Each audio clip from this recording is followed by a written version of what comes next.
Hey hackers, welcome to the Devpost Commit episode 4 from Devpost HQ in Meatpacking, New York City. I'm Richard Murby. I'm Neil Shah. Awesome. This week we've got an update. We've got a really cool interview Neil did with Matt about pair programming. We're going to talk Staffpicks and some latest news.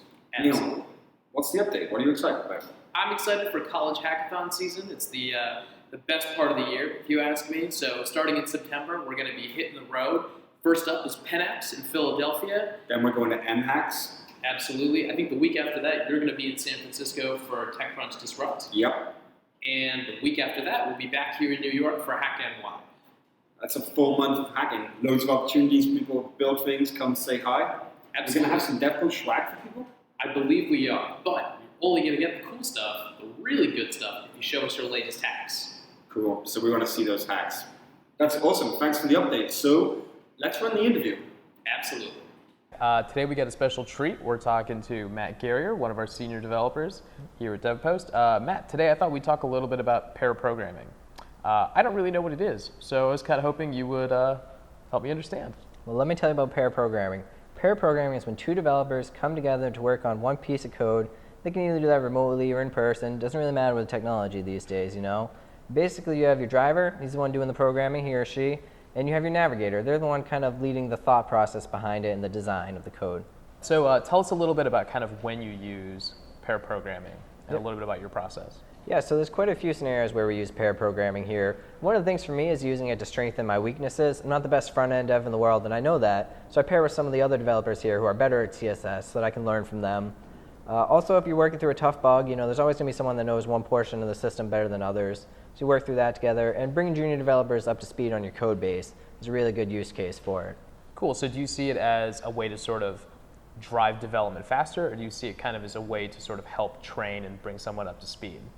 It's a bit of both. It's you know, sometimes you feel like you're getting slowed down in the short term, but it's really more of an investment in the long term. You tend to write better code because you have two people thinking through it. It's more maintainable code, as well as bringing junior developers up to speed, teaching them the lay of the land, you know, helping them help you. Awesome. So do you have any tips for us that'll help us become better pair programmers? I've got quite a few tips ready for you, Neil. All right, hit me. Absolutely. So the first one is if you're kind of in a junior-senior developer, you know, pairing session, if you're the senior, don't type. You know, you're going to get that feeling like I can do this in 10 seconds, just get out of my way. You don't want to do that. You want to ask questions that lead them in the right direction so that they're learning the process. They're not just being given orders. Right, teach man to fish. Absolutely. That's number one. Number two, let them make mistakes. Don't stop them short because you see a syntax error, you know. Let it blow up in their face, let them learn from it, because otherwise they're not gonna know what to look for in the future. They're just gonna know that you told them it was wrong. All right. Number three, take a lot of breaks, both in between the days, you know. Sometimes you get to send an email, you can make a call, you get to schedule something. So schedule some breaks to take care of that stuff so when you're working together you can be really focused. And also, you know, maybe alternate, if you haven't been doing pair programming for long, one day on, one day off, you know, so you're not kind of burned out. Number four, be prepared to say, I don't know. If you're the senior developer, it's perfectly okay not to have the answer. That's part of what we do here at startups. We're solving problems that no one solved before. So let them know and then show them how you go about solving problems. There's going to be times where the junior developer has to solve a problem they don't know how, and you want to help them get those skills knowing how to solve problems. The last tip I have for you is to let them teach you something that you don't know. That kind of balances out kind of the social equation, makes them feel more valued, like they're not just a code monkey being told what to do, you know. It's a culture thing, you know. They feel like they provide value here if they can teach you something, and it's not just all about you teaching them. Cool. All right, well, thanks so much for all those tips. Hopefully everyone watching this can run it back and review those. And Matt, thanks so much for joining us today. Thank you for having me. That was an awesome interview, Neil. I think I really learned a lot about pair programming there. Cool. So, Staffpicks, what's yours? This week I picked Nexcall from the Nexmo online hackathon.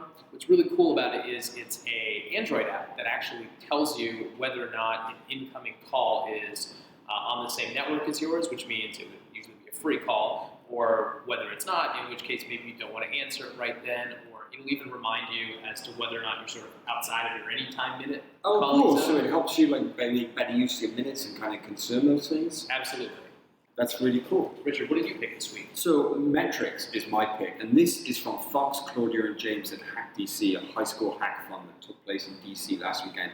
It's a really powerful visualization of the data concerning the transportation systems there. So there's actually subway data, there's bus data, there's accessibility information. And what I really like is it's presented on a beautiful map where you can just type in any station. You can actually see the trains that are coming, where they're heading, how far away they are, how many cars they are. And when you look at the map, you can actually even see their progress along the lines. Oh, that's awesome. Yeah, really cool project. I think it's actually really interesting. You could totally imagine people using that in DC. Cool. So what do we got coming up over the next couple weeks? Yes, what have we got coming up? Hackathon I'm really excited for is Hack the Planet with MLH, taking place 2 weekends time. It's going to be a really cool hackathon. And Maps' Art. Yeah, Maps' Art. The winners are up for Maps' Art. Definitely go onto the Summer Jam sites, check those out. Really cool projects. And the other winners, our judges are done. We're just working through the results. We're going to have all that up this week. Pretty excited. Thanks for hacking with us. All right. Thanks so much, guys. Happy hacking, and we'll see you next week. Happy hacking.